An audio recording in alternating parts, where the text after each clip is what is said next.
le Congo, le Burkina, le Mali, tout le monde est dégollé. Arafate, mon akouta, la bata, la babouane, Zobaba, Nigazakato, Zokoma, Manakada, Zabaram, Safara, Gumadala, Otoloba, Ganigazakali, de Batozoke, Zamata, Mamo de la Mazita, la Gadilla, Gayemo de l'Église de Topopata, ne suis pas normal. Doze, doza, badoza, doza, badoza, doza, badoza, doza, badoza, doza, badoza. Ah, tu casses la tête, à droite tu bouges. Doze, doza, badoza, connais que ta banque de madoza. Arafat témoigné, y'a pas son camarade en Afrique. Tumbalala, moi je dis tumbalala, protocole que de tumbalala. Là, on va arrêter de danser un peu. Bonjour chers amis et bienvenue sur la plateforme Terre Story Inspiration, une chaîne dédiée à tous les jeunes de l'Afrique qui veulent réussir dans leur vie. Si tu n'es pas encore abonné sur la page, abonne-toi tout de suite pour ne rien manquer de nos prochaines publications. Donc aujourd'hui, à travers cette vidéo, j'aimerais que tout ensemble nous puissions réécouter les conseils que notre Daishika, le Zeus, le César, le 3500 volts, le 8500 volts, les conseils qu'il avait l'habitude de partager avec nous afin de nous aider à mieux avancer dans notre vie. Mais qui est DJ Arafat au fait? DJ Arafat est un jeune Ivoirien né le 26 janvier 1986 en Côte d'Ivoire. Son père s'appelait Ouang Pierre et sa mère s'appelait Tina Glamour. Tous étaient des artistes musiciens. Et du coup, Arafat nous a laissé, il nous a quittés le 12 août 2019. Une triste nouvelle qui a déchiré toute la Chine, tout le monde entier. Jusqu'à aujourd'hui, nous sommes encore affectés par le départ de DJ Arafat, notre Bédou Sama. Donc du coup, son plus grand rêve avant de quitter était qu'il souhaitait avoir son disque d'or. Je vous invite donc, chers amis, à acheter le disque d'or renaissance de notre artiste DJ Arafat afin de lui rendre ce hommage-là, afin qu'il sache que où qu'il se trouve aujourd'hui, que toute sa Chine est encore derrière lui et que la Chine fera le possible et le maximum d'efforts afin de pérenniser ses œuvres et afin de réaliser ce rêve-là qu'il avait de plus important et de plus précieux dans sa vie. Je te recommande de rester jusqu'à la fin de la vidéo parce que j'ai une surprise pour toi. C'est un petit bonus venant de Bédou Sama. Vous savez que Bédou Sama avec sa façon de faire les choses, et je suis certain que ce bonus va vous rappeler vraiment de cet homme-là qui émanait de Bédou Sama, cet homme courageux, fort, déterminé, authentique, qui faisait tout par passion et qui était prêt pour sa Chine au Boloko. Donc, restez à l'écoute jusqu'à la fin. Je suis l'esclave de mes fans. Voilà. Mais le maître de mes choix et de mes décisions. Et j'appartiens à quelqu'un. Voilà. Celui qui m'a créé. Donc, quand je dis que je suis un peu comme le mouton des fans, c'est parce que je suis à leur disposition. Je suis prêt pour eux. Ils sont prêts pour moi. Donc du coup, j'ai ma Chine avec moi, que je contrôle, que je dirige. La carrière. Parce que ma grand-mère, Dandy Hélène, elle a 72 ans, elle vit aux États-Unis, elle est américaine aujourd'hui. Et elle nous fatiguait trop avec les histoires de Dieu, depuis on est petit. Tu viens un tabou même à la maison. Non, Jésus a dit, c'est pas bon, tu dois te marier. Bon. Ma grand-mère elle est carrément spirituelle, faut pas que je vous montre. C'est Dieu ou Dieu. Donc j'ai appris ça d'abord avec elle. Et puis après, quand je suis parti dans mes cherchements, c'est pas que j'ai dosé à faire le Dieu, mais moi, je prie toujours avant de sortir de chez moi. Je vais pas à l'église, mais je prie. Il n'y a pas l'homme qui croit en Dieu que moi. Parce que dans tous mes sons, j'ai toujours mis le nom de Dieu. Pourtant, il pourrait chanter Satan, Satan, Satan.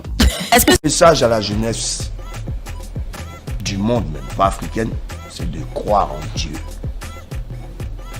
En lui, et avec lui, ils auront toute la gloire, la célébrité, l'argent, voilà. Okay. Je suis arrangeur aujourd'hui, je fais mes sons moi-même. Et... Vous l'avez appris? Non, je ne l'ai pas appris, j'ai regardé les gens, comment ils faisaient. Vous avez regardé qui, votre père? Parce que c'est un musicien, pas mon père. En studio? J'ai regardé Max Hero qui est mon arrangeur, j'ai regardé Champi Kilo qui est mon arrangeur, j'ai regardé Baby Philippe, tous les gars qui font des arrangements. Tout le monde peut regarder mais ne pas le faire. Hein. Ouais, j'ai regardé, après j'ai demandé des logiciels aux gens, j'ai équipé mon ordinateur, j'ai essayé de rentrer où il rentrait, et puis bon, à la base je suis musicien, je joue à la batterie, donc j'ai commencé à me former un peu, et puis bon. Le truc c'est que faut pas que certaines filles, hein, qui sont aujourd'hui du showbiz, qui font partie du showbiz, qui ont de la visibilité, fassent des choses qui ne sont pas bien, tu vois. Quand tu es quelqu'un de populaire, hein, et que tu te donnes une image, cette image-là, il faut être vraiment ça. Tu vois, faut pas donner une image de toi devant les réseaux sociaux où les fans pensent que tu es temps. En temps dans la vraie vie, dans la vie de la nuit où nous sommes, nous on sait toi t'es quoi au fait. Donc moi, c'est ça. C'est l'inspiration, c'est une création. Voilà. Donc, c'est un peu ça. Moi, je suis dans le vrai. C'est pourquoi tout me réussit. Et au moment où on pense que je vais tomber, mais c'est bloc. Et voilà, mais sinon, à la base, Arafat, c'est parce que j'ai aimé un animateur d'Extra Musica, le premier Arafat. Ah. Je l'ai aimé et après, bon, ça collait avec les histoires de mes amis. Ils m'ont dit, mais appelle-toi Arafat en même temps, tu vois. Sinon, avant, je m'appelais DJ Ben Laden. Et Arafat est beaucoup mieux. Je me suis appelé Arafat le sorcier aussi. Et ta grand-mère t'a appelé, t'as dit change-moi ça. Change ça. Et à chaque fois, tu sais, les noms agissent.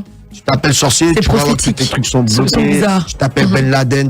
Donc, tu vois, les noms que je mets sur moi, je vois.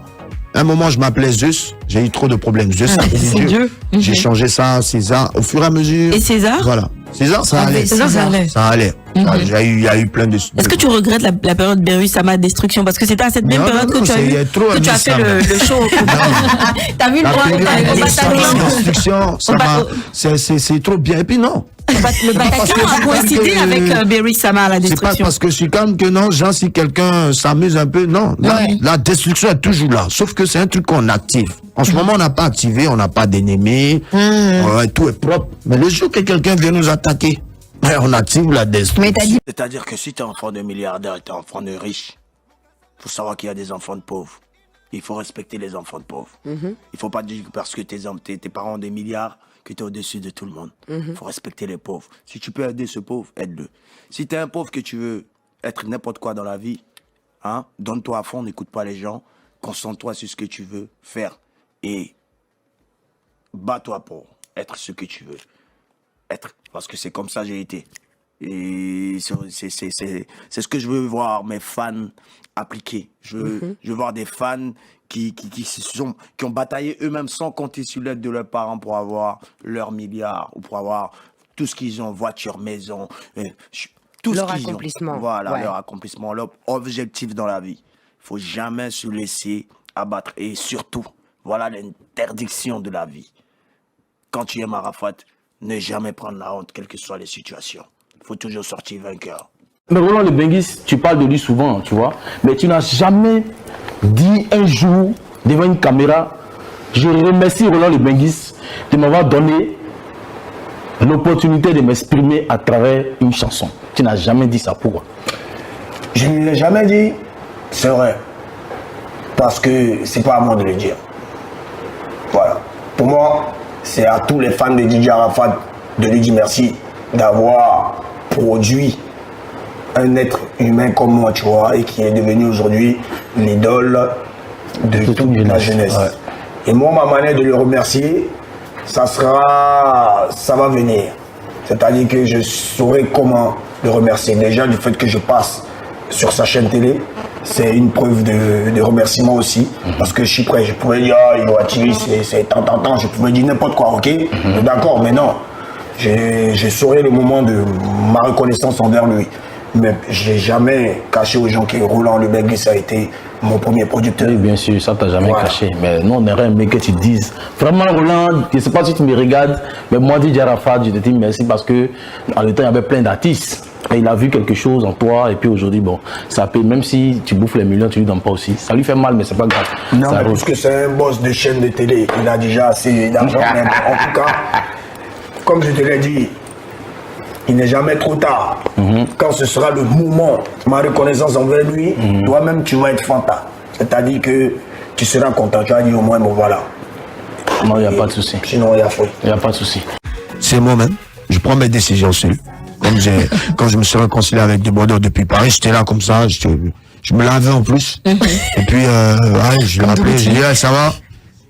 Il était content, tu vois. Et puis bon, voilà. C'est moi qui prends mes décisions. C'est-à-dire que je peux recevoir plusieurs conseils de beaucoup de personnes, mais je suis moi-même mon propre maître, d'abord à la base. C'est ça, t'as senti que c'était le moment. Et en même temps, si c'est, tu sais, la meilleure manière de montrer que t'es pas aigri de DJ Arafat, même si tu es un artiste, c'est quand même d'acheter comme le petit il a fait sa parelle. C'est un geste qu'il a fait qui m'a plu.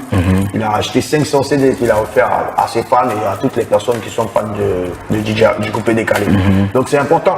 La meilleure manière de me soutenir, c'est d'acheter mes CD, d'inciter vos fans à acheter les CD. Parce que au lieu de conspirer ou de vous asseoir chez vous, on dit non, là, je paye pas son CD, non, on va pas avoir les disques d'or. En temps pour avoir les disques d'or, pour que demain, tout artiste du coupé décalé fasse bouche pour dire que nous aussi on a notre coupé décalé, faut soutenir Daichi. S'il y avait un artiste qui était proche du disque d'or, moi j'allais le soutenir. Sorti mon dictionnaire, mon livre, avec tous mes mots à l'appui, parce que ça veut dire quelque chose. Merci, c'est merci. Bassalan, ça c'est imbécile. Influemento. Influemento, ça veut dire que tu es influent comme sur le moment. Voilà. Oh, ok. Maintenant, ça, ça, tu sais ce que ça veut dire? Non, c'est bon. Faut pas en dire ça ici. C'est mieux.